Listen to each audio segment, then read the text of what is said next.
prose. Nobody gets taught how grammar works, and they certainly don't get taught anything about rhetoric. And there's a really sad lack in that. So I think he was, as he would have said, on to something. He was always being on to something.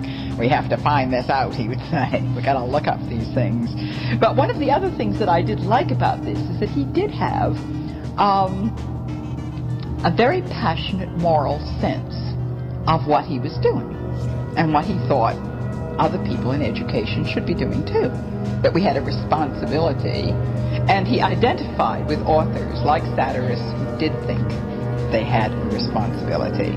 There's a wonderful essay that you should read if you haven't, called The New York Wits. It's really an attack on the readers of The New Yorker, and it has, or on the shape of the cheap wit of The New Yorker. He says at the end, thus do the courtiers of dullness and unreason ape-like assume the regal function of wit. I thought, that's great. But I guess he was also important to me because he did feel this way. He gave me, as I saw many years later on, a sense of what a vocation might be in terms of what I was doing.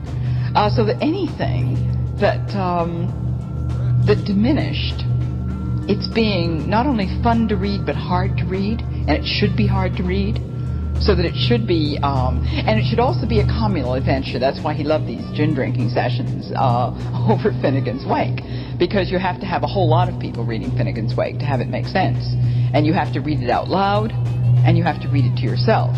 And his sense was this is the way in which you got the whole human psyche together, by having this, what you saw to yourself, what you shared with others, and you had a kind of, ideally, a communal adventure. Ideas. I mean, yes. He just does this kind of... A lot of his books are almost a pastiche of quotation, aren't they? Right, and he takes great pains to let you know that he's not saying that he did all this by himself.